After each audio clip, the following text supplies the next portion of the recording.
सत्संग जी प्यार से कहिए धन निरंकार जी।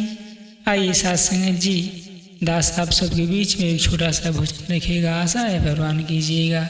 प्यार से कहिए धन निरंकार जी।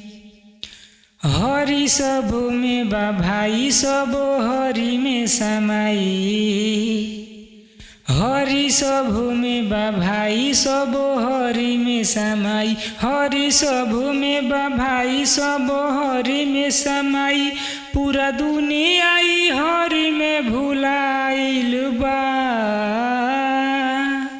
कही सत्य गुरु माता हो, कहे सत्य गुरु माता।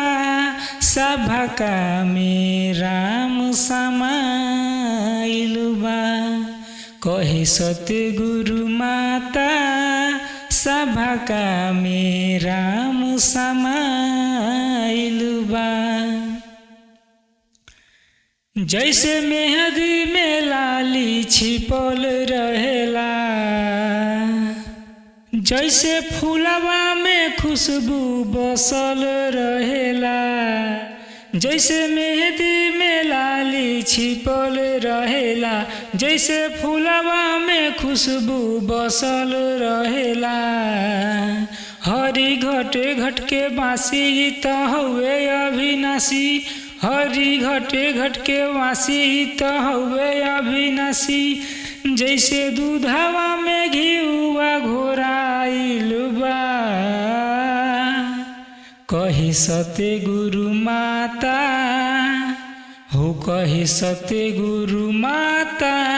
सभा का में राम समाइल बा, कहे सत्य गुरु माता। सभा का में राम समाइल बा। घर में माटी के जैसे शरीरिया रहे, जैसे जलवा के अंदर मछलिया रहे।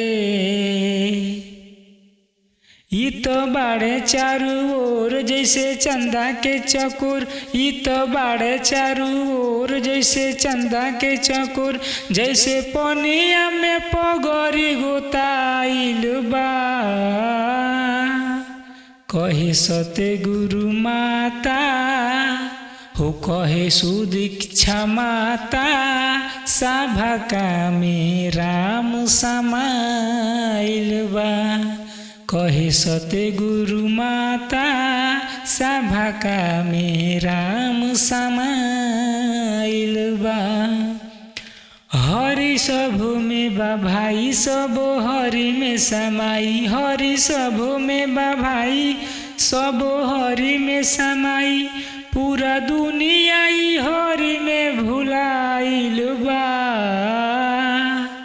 कहे सत्य गुरु माता हो, कहे सुदीक्षा माता। सभा का में राम समाइल बा, कहे सत्य गुरु माता। सभा का में राम समाइल बा। साथे कुछ न जाई सब एजा रह जाई, साथे कुछ न जाई सब एजा रह जाई। अजित अकेला रोहित सच सच बतावत बा, कहे सत्य गुरु माता हो, कहे सुदीक्षा माता। सभा का में राम समाइल बा, कहे सत्य गुरु माता। सभा का में राम समाइल बा। सत्संग जी प्यार से कहिए धन निरंकार जी।